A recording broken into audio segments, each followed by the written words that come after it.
exciting for me to be here. I want to thank Ms. Daniels for being a teacher. I want to thank Wynn for being a principal. And I want to thank you all for practicing reading so much. It's really important. Go on. Try that again. Go on. What is that word? Sound it out. What word? Start from the beginning. 9/11, the day the sky fell.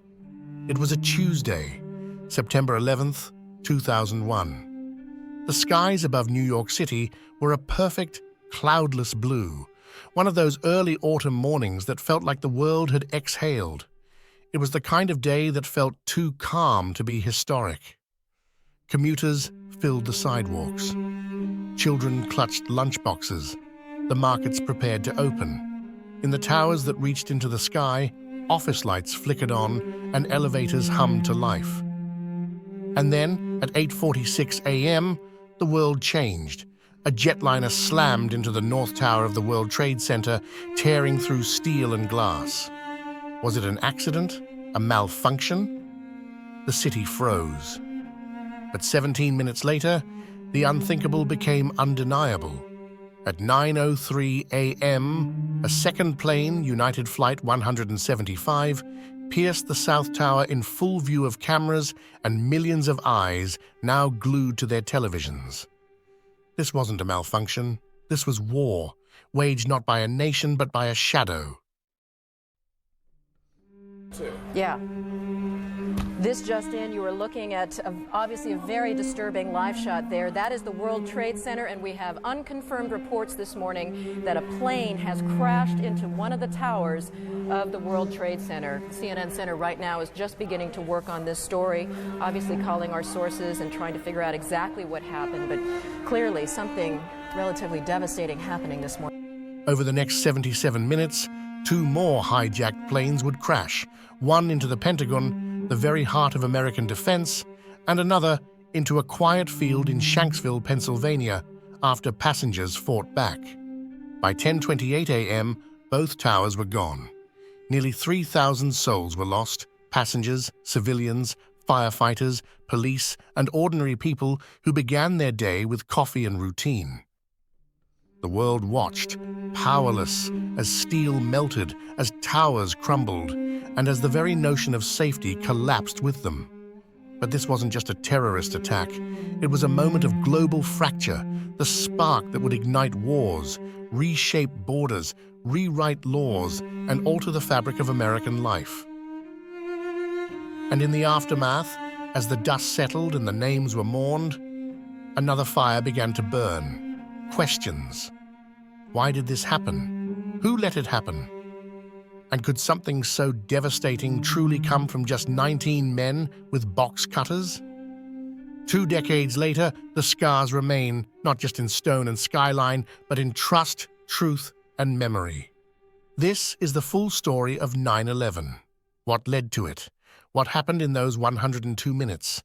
And why some still believe the truth is more complicated than we were ever told. Welcome to Legends Unveiled. Scene 2. The rise of a phantom, al-Qaeda, and Osama bin Laden. Before the towers fell, a shadow was already rising. In the rugged mountains of Afghanistan, a wealthy Saudi exile had declared war, not on armies, not on governments, but on the very idea of Western influence in the Muslim world. His name was Osama bin Laden. Born into one of the richest families in Saudi Arabia, bin Laden walked away from comfort and privilege to pursue jihad.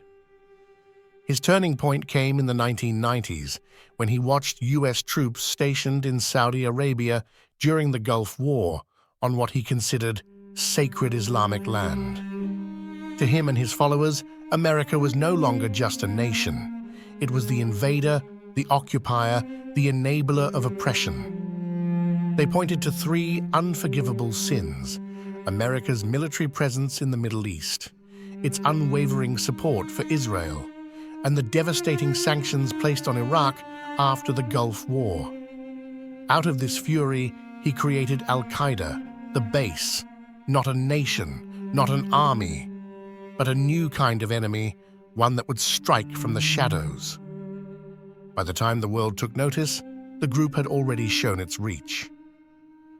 In 1993, a bomb detonated beneath the World Trade Center.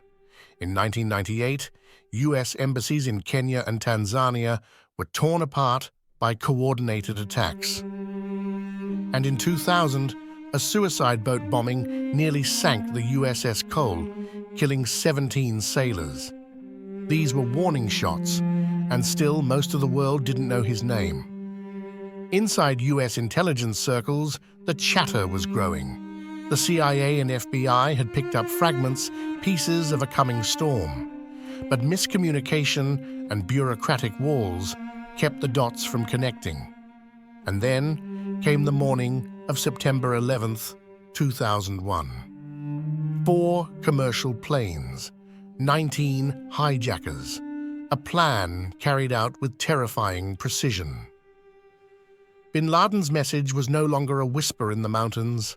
It was now written in fire, smoke, and steel. This was never just about terror.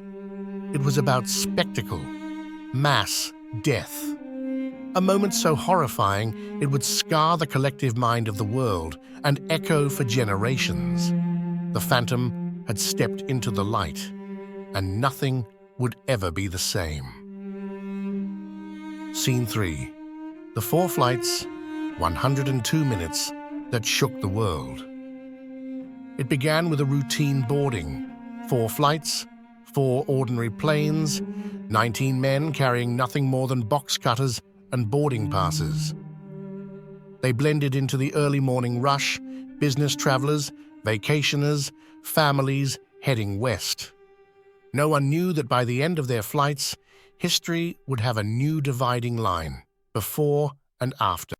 At 8:46 a.m., American Airlines Flight 11, flying out of Boston and bound for Los Angeles, veered off course. Instead of cruising altitude, it descended deliberately toward the heart of Manhattan.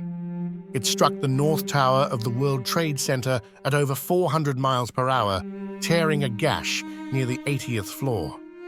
The building shuddered. Smoke billowed. The sky turned black. Many still believed it was a terrible accident. Until 17 minutes later.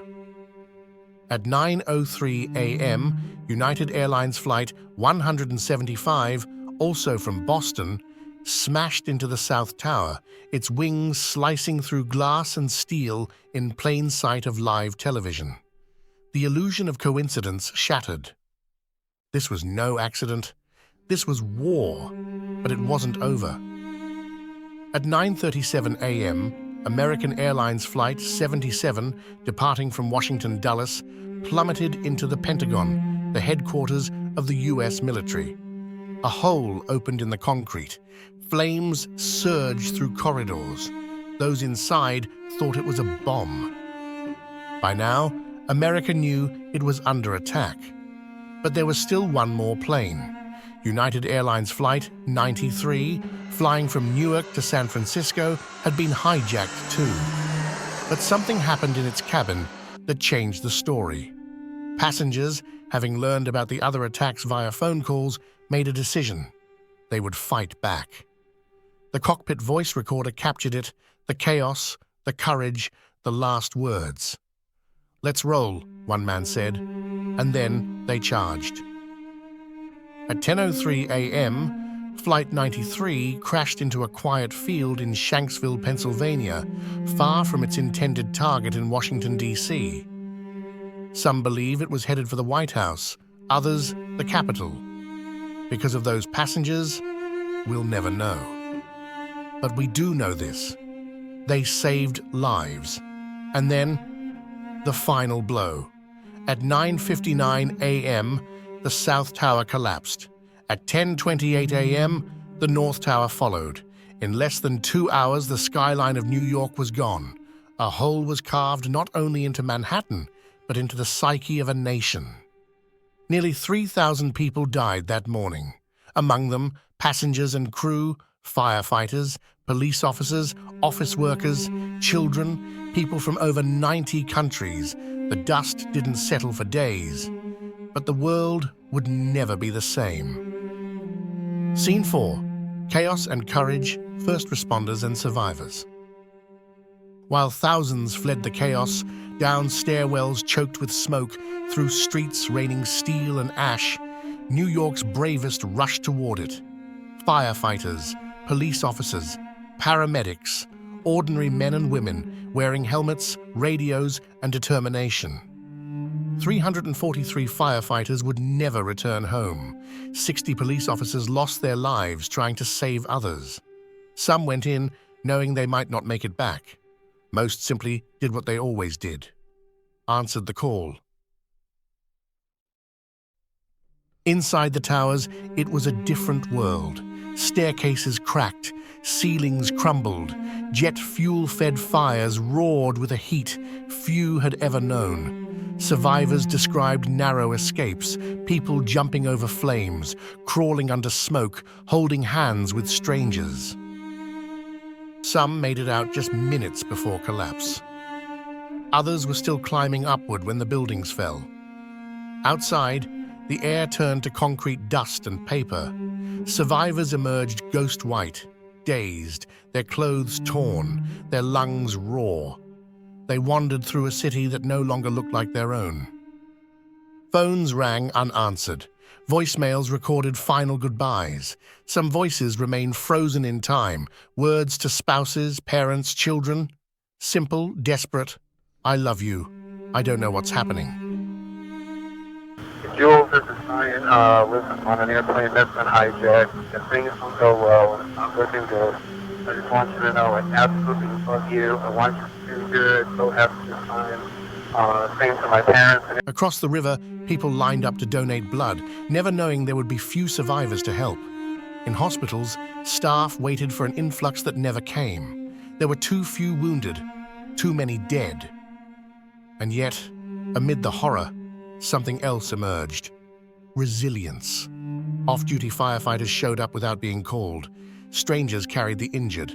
A priest gave last rites to the dying until a falling wall took him too. They didn't ask who you voted for.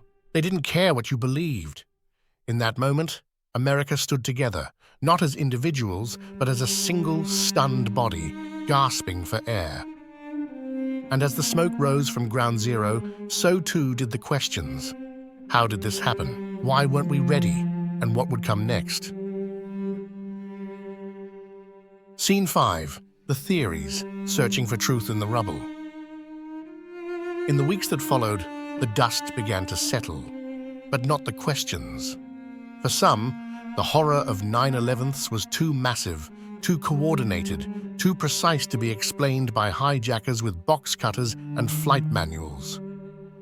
They began to ask, what if there's more to the story? What if the truth we were told wasn't the whole truth? These are the theories, some rooted in skepticism, others in suspicion, some easily dismissed, others harder to ignore. In the years that followed, documentaries like Loose Change would go viral online, fanning public interest in these alternate narratives and casting doubt on the official version of events. Theory 1. The Inside Job. This is the mother of all 9/11's conspiracies. It claims the US government, or elements within it, allowed or even orchestrated the attacks to justify war in the Middle East and expand global surveillance powers. Supporters point to a 2000 report from a think tank called the Project for the New American Century, which suggested a catastrophic and catalyzing event, like a new Pearl Harbor, could accelerate US dominance abroad. Within weeks of the attacks, the Patriot Act passed, massively expanding government authority. By October, America was at war in Afghanistan. By 2003, it invaded Iraq, citing ties to terrorism that were never proven. But there's a problem. There is no direct evidence of government complicity, no whistleblower, no leaked memo, no confession, and the idea that thousands of people could stay silent for decades? Highly unlikely. Theory 2, controlled demolition. Some believe the Twin Towers, and especially Building 7, which wasn't hit by a plane, were brought down not by fire and impact, but by pre-planted explosives. They point to the symmetrical collapse, the speed, the dust clouds, the flashes. They say it looked too much like demolition and not enough like chaos. But engineering experts disagree. NIST, the National Institute of Standards and Technology, found no explosive residue. Their analysis concluded the towers fell because jet fuel and office fires weakened key structural supports, triggering a cascade failure. As for WTC-7, it was hit by debris from Tower 1. It burned unchecked for hours. Eventually, a critical column buckled, leading to collapse. Still, for some, that explanation has never felt complete. One of the most widely repeated claims, that jet fuel can't melt steel beams. This phrase became a rallying cry among skeptics, suggesting that the fires caused by the plane crashes couldn't have reached the necessary temperatures to liquefy steel. And technically, they're right. Jet fuel burns at around 980 to 1,500 degrees Fahrenheit, while steel melts at around 2,500 degrees Fahrenheit. But structural engineers argue that steel doesn't need to melt to fail. It only needs to weaken, and steel can lose up to 50% of its strength at around 1,100 degrees Fahrenheit and up to 90% near 1,800 degrees Fahrenheit. Temperatures well within the range of the fires that burned unchecked inside the towers. The National Institute of Standards and Technology, NIST, found no evidence of explosives. Their report concluded that the combination of plane impact, fireproofing loss, and prolonged heat caused key supports to weaken, leading to collapse. Theory 3, the Pentagon strike. What really hit the Pentagon? Flight 77 or something else? Skeptics claim the damage was too narrow for a commercial airliner. They point to the lack of clear video footage and the initial scarcity of debris. But dozens of eyewitnesses, civilian and military, saw the plane. The black box was recovered. Bodies were identified. Dot and limited security footage, though grainy, shows a plane approaching just before impact.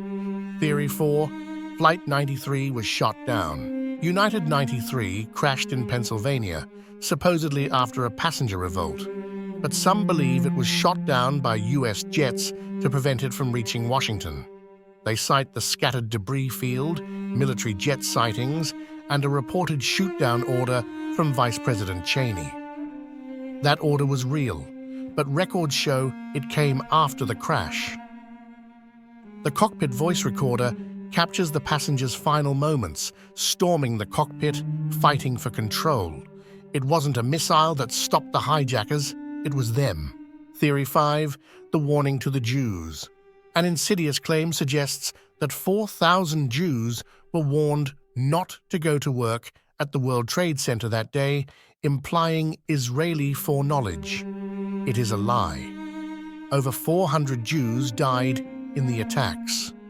The claim originated from a single false report on a Lebanese TV station, later weaponized by anti-Semitic groups. There is zero evidence to support it.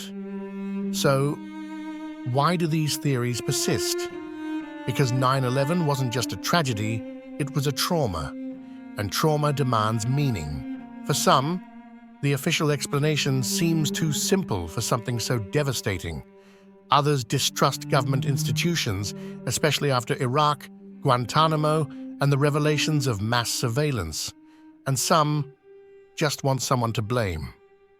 But in the search for truth, we must walk a careful line between skepticism and paranoia, between real questions and false certainty. Because in the rubble of history, answers don't always come clean. And sometimes the hardest thing to accept is the truth itself. Scene 6, the aftermath, a world forever changed. When the dust settled, the war began. Not just in Afghanistan, but everywhere.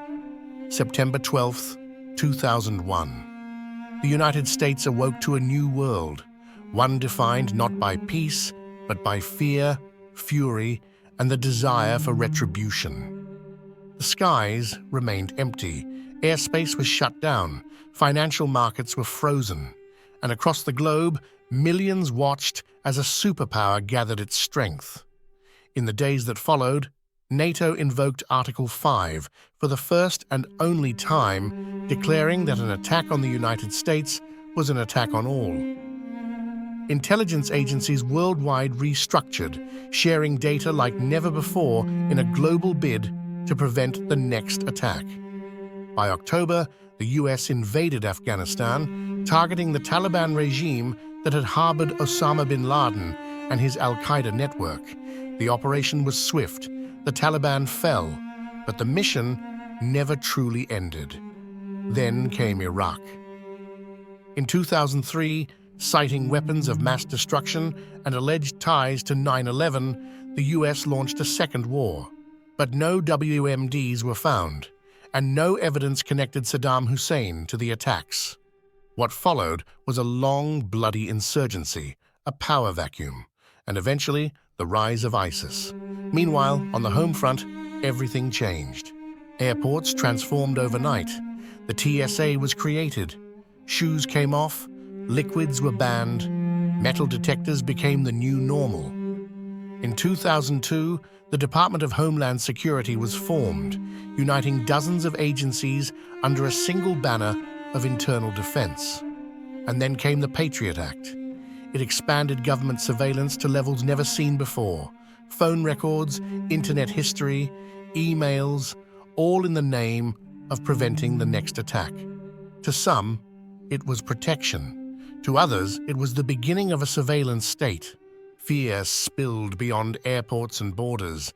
Muslim communities across the US and Europe faced rising suspicion and hostility. Hate crimes surged. Detentions without trial increased. The war on terror was no longer just a battle overseas, it was a state of mind. Nearly 1 million people, soldiers, civilians, contractors, would die in the conflicts that followed. Trillions of dollars were spent, and a generation of veterans returned home carrying the weight of invisible scars. Years passed. The world kept turning. But the hunt for Osama bin Laden never stopped. Until May 2nd, 2011. In the dead of night, US Navy SEALs stormed a compound in Abbottabad, Pakistan. The target was found, shot, and buried at sea. For many, it was justice. For others, it was too late. By then, the war had grown beyond one man. Because 9/11 didn't just spark a conflict, it reshaped the architecture of power, trust, and fear. It redrew the lines between liberty and security. And it reminded the world that even the most powerful nation on earth could bleed. Good evening. Tonight, I can report to the American people and to the world that the United States has conducted an operation that killed Osama bin Laden, the leader of al-Qaeda, and a terrorist who's responsible for the murder of thousands of innocent men, women, and children. It was nearly 10 years ago that a bright September day was darkened by the worst attack. Scene 7, the legacy, memory, mourning, and the open wounds. The towers fell in minutes, but the grief has lasted decades. For the families of the fallen, 9/11 never ended. It lives in empty chairs at dinner tables, in birthdays missed, in the names read aloud every September. Each name, 2,977 of them, is a world lost, a voice silenced, a future unfulfilled. In the heart of Manhattan, where steel once pierced the sky, twin reflecting pools now ripple quietly over the footprints of the towers. Every name is etched into the bronze that surrounds them. Some touch those names every year. Others haven't returned since. Above it all stands One World Trade Center, the Freedom Tower. Rising over 1,700 feet, it is a monument not just to resilience, but to what was taken. The 9/11 Memorial and Museum holds twisted beams, final phone calls, torn shoes, fire helmets, and shattered clocks, each frozen in time, each a reminder. But the legacy of 9/11 is more than steel and sorrow. It reshaped the very way we live.